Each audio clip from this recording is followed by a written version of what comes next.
Okay, you see, the human body is designed in such a way that, it has its own default standard operating procedures, that it has a maximum limit and it has a minimum limit of operation, in which it does every task that it does, follows a particular order, it follows a particular pattern. It is based on this that, the human blood pressure, if it goes below a particular range, a particular pressure range of systolic and the diastolic range, it is a health risk. If it also goes higher than a particular figure or a particular range, it also poses a health risk to the individual who is actually involved in it. Why? Because the human body was wired and designed by God to be a very unique masterpiece that functions in a unique way.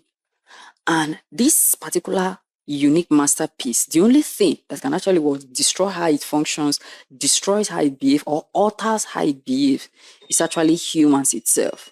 Now, how will human actually alter it? Human can alter it by what humans eat, as well as how humans live their lives. For instance,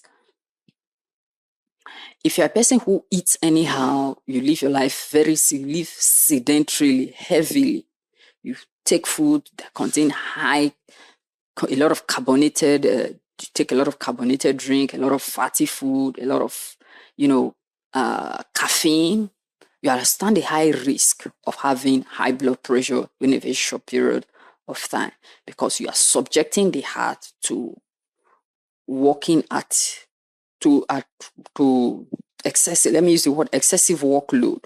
So based on this, you are putting the body through unnecessary stress. A story was told that, particular woman went to the hospital, and, she went to the pharmacy and, she requested that, I think, yes, she requested that, that the pharmacy should just give her, paracetamol, any painkiller, just to take and brush off the headache. But, this pharmacist just said, no, there's no, it isn't proper. Just wait for the doctor so that the doctor actually check you, know what is actually wrong with you. You can't just take a painkiller like that just because you're having headache. So this woman actually insisted, but the pharmacist on his own side insisted even the more that no, wait for the doctor. At the end, she waited for the doctor. Doctor came, took her vitals, did a lot of other, when we say vitals, you should those in health and healthcare, they know what we're trying to. So after taking her vitals, the next thing that happened was that, the doctor told her that she will be placed on admission. That if she's not placed on admission, if she's left to go home or left to go back home like that, in a couple of days, she's going to have, heart attack, because her blood pressure was extremely high, according to this story. Now, why is it that there are a lot of deaths associated with non-communicable diseases? If you trace majority of those deaths, they are linked to heart diseases. And let me tell you, globally, heart diseases are the biggest cause of global deaths. Heart diseases. High blood pressure happen to be a disease associated with the heart, or it's a disease of the heart, or it's a cardiovascular disease. Now, based on this, now it doesn't have any sign. It gives you no sign, or it leaves you no sign that you have high blood pressure or you're having high blood pressure. The only few signs that actually has are signs that you can interpret to be other factors.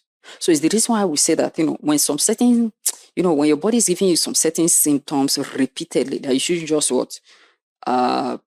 take them for what they are. Do a little medical inquiry, a little medical investigation to know what the problem really is, so that it can be appropriately and adequately solved. Which was what the pharmacist actually intervened in this woman's case in this story I just made mention, and that was how this woman was actually saved from, dying. A lot of people you hear, they say they died of heart attack,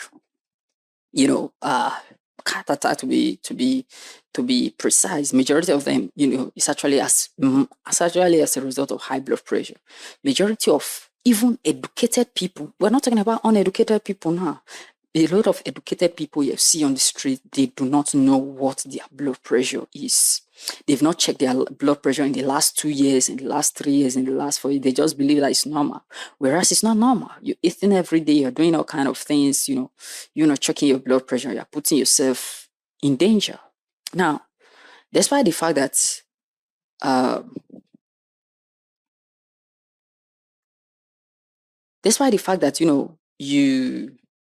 let's assume that maybe you also take part in exercise, you should also check your blood pressure from time to time. We have a blood pressure monitor here.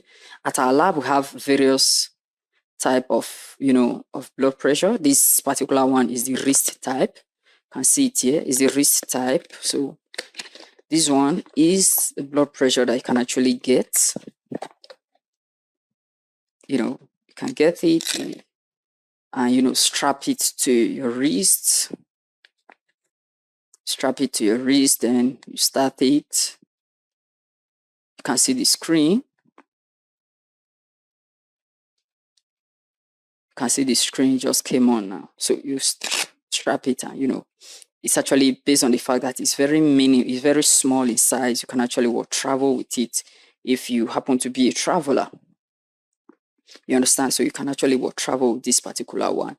And I encourage you, maybe you are not too comfortable with the bigger sizes, they are different sizes. So you can get this one and travel with it if that's your concern. Maybe you travel a lot or your work involves traveling a lot, and we want to monitor all of this. These are your health parameters constantly. You can get this, and while traveling, you just slot this in your travel pack. You understand? So a lot of deaths that you hear on the news, people talk about, they're associated with high blood pressure. So I want to ask you, do you check your blood pressure, or how often do you check your blood pressure? If you're not checking your blood pressure often, you're setting yourself up for failure, setting yourself up for unnecessary, let me use the word unnecessary downtime. You're setting yourself up to make others to mourn you unnecessarily, even when it's not yet time to mourn you. You see,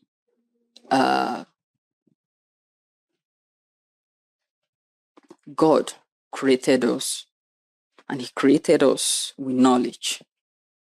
The knowledge He has given to us, He will not come and use that knowledge for us, because He has already given it to us and gave us the ability to utilize this knowledge for our own good. So He will not come and use that knowledge for us.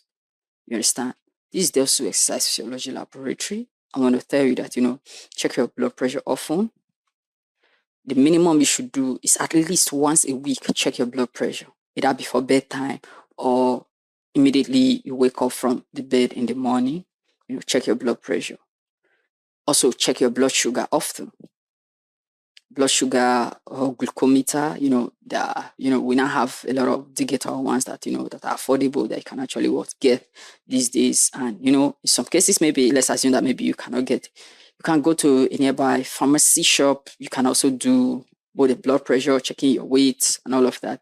You can get that done in a nearby pharmacy shop, and maybe they might just take a little token from you to get it done. But just ensure you are safe.